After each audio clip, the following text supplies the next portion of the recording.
Hey YouTube, New York Half-Ass Prepper here. This is another installment of Back in My Day. Back in my day, we used to have radio scanners like this one here. This is a Uniden Bearcat 210XW, circa probably about 1980 or so. And it's a 20-channel synthesized programmable radio scanner. Now, most of you preppers, you know what this is because you probably got one or several of them. But this is what we had back in the day. And before this, they used to have ones that were crystal controlled, where you had to buy a crystal for each frequency that you wanted to scan. And then when they came out with this, it was revolutionary because you didn't have to buy the crystals. And I think the crystals were only $1 or $2. They might have been up to like $5 or something for each crystal. But you had to go down to your Radio Shack store and you say, yeah, you have a crystal for $46.26, and they would sell you a crystal, and then you would open up the back of your scanner and you would pop it in.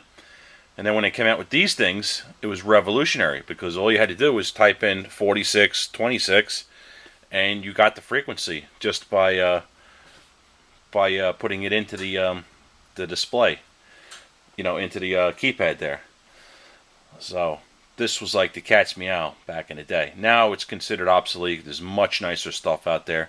Even a little handheld radio like this runs circles around these things.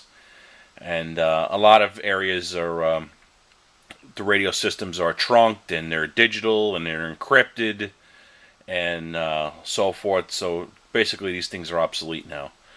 But this particular one, I found it on a job. It was a clean out. We went over there to clean some stuff out, and old timers were relocating down to Florida or something, and they had this in the basement. So I grabbed it, and it was kind of neat because it's it's a blast from the past, and it's got a metal. The case here is made out of metal. I mean, nothing's made out of metal nowadays, And the antenna is intact and it's in mint condition. So it was kind of cool. I grabbed it. And I'm going to give this away on my channel. I'm trying to think of a good fair way to give it away. I don't want to give it to a contest whore. And I want to give it to somebody that could use it. Somebody that's going to, do the research and get 20 frequencies and be able to program them in there and be able to get some use out of it. And all the frequencies are on radioreference.com, and there's other websites now. But years ago, you used to have to buy, we're going way back, you used to have to buy like these handwritten sheets of paper were circulated around that these radio buffs used to get their hands on. And they knew all the frequencies. And then later on, Radio Shack put out a book with the licensees and their frequencies and what they operated on and so forth. And then a lot of enthusiasts later on, the way radio works is there's a base frequency, and then there's subcarriers, and there's heterodynes.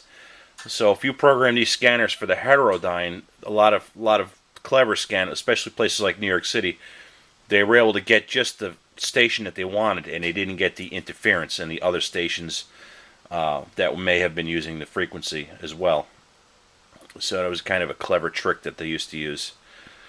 But anyway, I'm trying to figure out a way to give this thing away to somebody that can use it. They got to be in an area that's old school. It's all conventional radio systems down there, and they got to be able to look up their frequencies, and they got to be able to have the acumen to put them into the scanner, which is not really a big problem. Anybody can program one of these. It's pretty easy. Programming stuff like this is a little more of a challenge, but because you have PL tones and DPLs and so forth, but these scanners predate all of that kind of technology. So if anybody can think of a nice way to give it away to a prepper or somebody else that can use it, put your comments down below.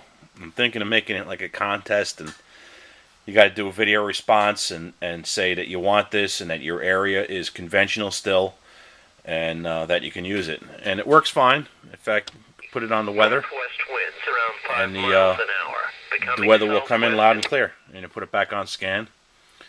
So this is what we had back in the day. All right, New York Half-Ass Prepper, I'm out of here.